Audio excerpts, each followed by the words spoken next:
Hello friends, last लेक्चरला आपण exercise 3.3 integration by parts याच्यावर काही डिपेंड एक्झाम्पल घेतले आणि त्या एक्झाम्पलमध्ये तो रूल जो होता तो डायरेक्टली आपला अप्लाय होत होता आणि त्या रूलला आपण चूज करत होतो LIATE रूलनुसार फर्स्ट फंक्शन आणि सेकंड फंक्शन, कारण की डिफरंट टाईप्स ऑफ फंक्शन आपल्याला त्या ठिकाणी प्रॉडक्ट फॉर्ममध्ये दिसत होते आणि त्याच्यामुळे आपण डायरेक्टली यू आणि व्ही चूज करत होतो. पण काही सिच्युएशनला तुम्हाला यू व्ही डायरेक्ट दिसणार नाही.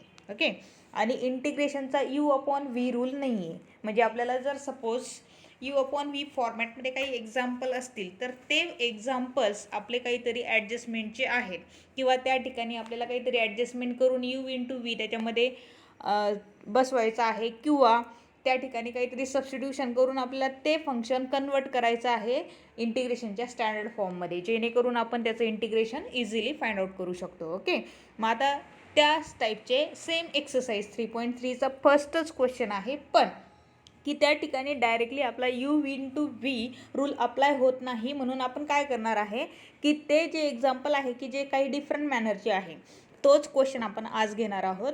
की त्याच्यामध्ये आपल्याला दिलेला आहे एक्झाम्पल नंबर 19. आपण एक्झाम्पल नंबर 19 आधी घेतलं मी आणि 18 नंतर घेऊ का, की त्यासाठी काही रिझन आहे की आपण काय चुकतो सॉल्व करताना ते मला तुम्हाला सांगायचं आहे. ओके, आता 19 एक्झाम्पलमध्ये आपल्याला दिलेलं आहे की integration log x upon x with respect to D x.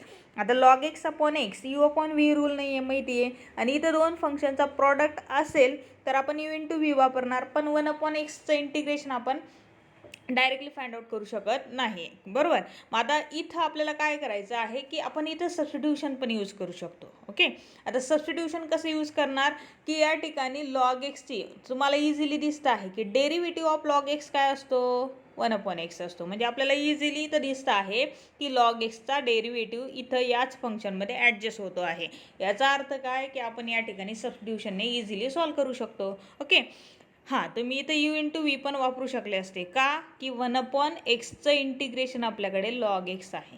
का, की डेरिव्हेटिव्ह ऑफ लॉग एक्स जर 1 अपॉन एक्स आहे तर इंटिग्रेशन ऑफ 1 अपॉन एक्स काय आहे, लॉग एक्स आहे. पण लॉग एक्सचं डायरेक्ट इंटिग्रेशन माहिती का आपल्याला नाही, ते आपण काढू शकतो पण त्यासाठी आपल्याला ते सॉल्व करावं लागतं. म्हणून आपण काय करणार की इझी पाथ जो आहे तो आपण यूज करणार. आणि इझी पाथ काय दिसतोय की आपल्याला इथं सरळ सरळ दिसतं आहे की लॉग एक्सचा डेरिव्हेटिव्ह 1 अपॉन एक्स असतो आणि ज्याचा डेरिव्हेटिव्ह ॲडजस्ट होतो आहे त्या टर्मच्या ऐवजी मी सबस्टिट्यूशन सांगितली होती. ज्यावेळेस मी तुम्हाला सबस्टिट्यूशन शिकवली त्यावेळेस त्याची ट्रिक सांगितली होती की तुम्ही ऑब्झर्व करायचं आणि ज्याचा डेरिव्हेटिव्ह ॲडजस्ट होतो आहे त्याची व्हॅल्यू सरळ टी ठेवायची. म्हणून आपण काय केलं की T equal to log X ठेवला. ओके, आणि T equal to log X आणि त्याचा डेरिव्हेटिव्ह घेतला. Derivative of T with respect to X is D T by D X आणि डेरिव्हेटिव्ह ऑफ लॉग एक्स काय असतो, 1 अपॉन एक्स असतो. बरोबर, हा डी एक्स इथं डिवाइड आहे त्या साईडला पाठवला तर काय होईल, मल्टिप्लायर. म्हणजे तुम्हाला काय मिळेल, डी टीची value 1 upon X into D x मिळेल. बरोबर, म्हणजे 1 अपॉन एक्स डी एक्सच्या ऐवजी आपण काय ठेवणार, डी टी, आणि लॉग एक्सच्या ऐवजी काय ठेवणार, टी. म्हणजे आपलं या इंटिग्रेशन आयमध्ये काय चेंज होईल, आय इक्वल टू लॉग एक्सच्या ऐवजी टी आणि 1 अपॉन एक्स डी एक्सच्या ऐवजी डी टी. बरोबर, आता टी रेस टू काहीच दिसत नाही म्हणजे काय असेल, 1. आणि we know integration of x raise to n, easily फॉर्म्युले माहिती आहेत आपण तुम्हाला. एक्स रेस टू एनचा फॉर्म्युला काय असतो, x raise to n plus 1 upon n plus 1. मग आता एक्सच्या ऐवजी टी आहे म्हणून आपण काय करणार, टी प्लस 1 अपॉन टीच्या रेस टूला 1 प्लस 1 अपॉन 1 प्लस 1. बरोबर, मग 1 प्लस 1 म्हणजे 2 होईल आणि आपण खाली 2 होईल म्हणजे टी स्क्वेअर अपॉन 2 त्याचं आन्सर येईल. पण आपण काय केलं आहे की लॉग एक्सच्या ऐवजी टी आपण ठेवलेला आहे, ही सबस्टिट्यूशन आपण केलेली आहे. म्हणजे फायनल आन्सर ज्यावेळेस येईल त्यावेळेस आपल्याला ती सबस्टिट्यूशन रिटर्न कंपल्सरी करावी लागेल. तुम्ही ती केली नाही तर तुमचा 1 मार्क कट होईल. बरोबर, मग टीची व्हॅल्यू रिटर्न केली तुम्ही तर लॉग एक्स टीच्या ऐवजी काय लिहिणार तुम्ही, लॉग एक्स म्हणजे टी स्क्वेअर म्हणजे काय करेल, लॉग एक्सचा स्क्वेअर, आणि आपण काय करणार 2 आणि plus C and this is your I. कळतंय, जी व्हॅल्यू आपण ठेवलेली आहे ती आपल्याला कंपल्सरी रिटर्न करणं गरजेचं असतं, लक्षात ठेवायचं. ओके, आता सेम मॅनरचं सेम क्वेश्चनमधलं 18 नंबरचं एक्झाम्पल. आता इथं काय मिस्टेक झाली असते मी ते मुद्दामून तुम्हाला दाखवलं आहे की मिस्टेक कशी होऊ शकते. आता sine of log X square upon X into log X आणि इथं with respect to D X आहे.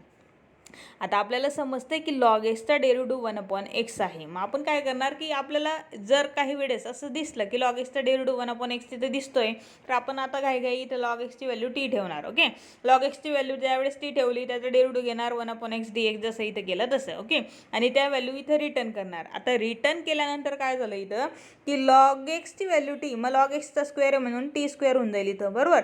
आणि इंटू लॉग एक्स आहे म्हणून त्याच्याऐवजी टी ठेवावं लागेल आणि 1/x dxच्या ऐवजी dt ठेवावं लागेल. मग इथे 2 फंक्शन मिळाले.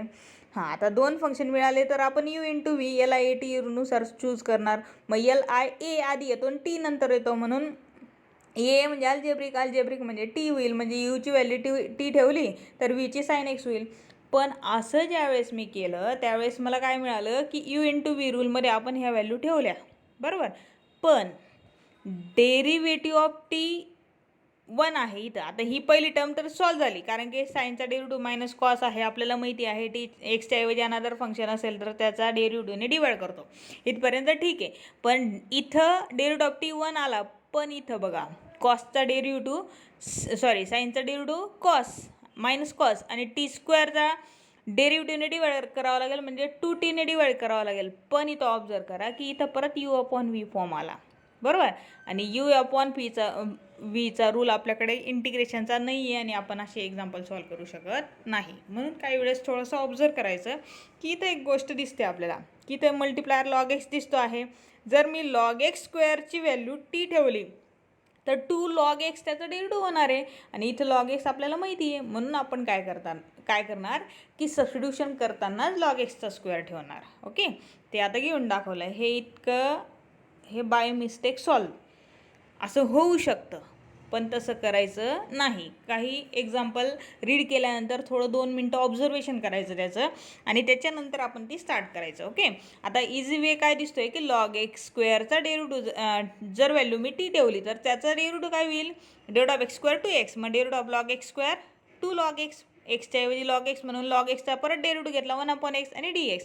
पण आपल्याला इंटिग्रेशनमध्ये इथं फक्त काय पाहिजे, लॉग एक्स पाहिजे, 1/x पाहिजे आणि dx पाहिजे. मग एक्स्ट्रा कोण दिसतोय, 2 दिसतोय. मग त्या 2ला काय करायचं, dt कडे पाठवायचं. कळालं, जी एक्स्ट्राचा नंबर आहे तो dt कडे पाठवला. मग आता मल्टिप्लायर इकडे आला तर काय होईल, तो डिवाइड होईल. मग आता हे बघा, हेच एक्झाम्पल कसं होईल, मग आय ज्यावेळेस आपण बोलवू तर त्यावेळेस काय होईल, आय बिकम्स, आता इथं साईन लॉग एक्स स्क्वेअर, मग लॉग एक्स स्क्वेअरच्या ऐवजी टी म्हणून काय होईल, साईन ऑफ टी होईल. ओके, आणि 1/x लॉग एक्स डी एक्सच्या ऐवजी dt/2 आहे, तो ठेवला आपण. आता dt/2 पैकी 1/2 कॉन्स्टंट आहे, इंटिग्रेशनच्या बाहेर कोण उरलं, साईन ऑफ टी उरला. आणि we know integration of sine of T it is minus cos T, बरोबर. विथ रिस्पेक्ट टू हा dt होता म्हणून मायनस कॉस टी फक्त आला, आणि प्लस इंटिग्रेशन कॉन्स्टंट सी. पण काय राहिलं, आपण ठेवलेली सबस्टिट्यूशन रिटर्न करणे, बरोबर. म्हणजे आय इक्वल टू फायनली काय करणार तुम्ही, ठेवलेली सबस्टिट्यूशन काय होती, T equal to log X square. मग ती ठेवली, फक्त मायनस साईन जनरली पुढे देतो, मायनस कॉस ऑफ टीच्या ऐवजी लॉग एक्स स्क्वेअर आणि अपॉन हा 2 आणि plus integration constant C, and this is your final answer. असं काही वेळेस तुमचं ॲडजस्टमेंटचं एक्झाम्पल असणार. ओके, काही रिमेनिंग एक्झाम्पल आहेत ते प्रॅक्टिस करा. क्वेश्चन नंबर 2 जो आहे आपण नेक्स्ट लेक्चरला तो डिस्कस करू. ओके, याच्यात काही डाऊट असतील तर विचारू शकतात.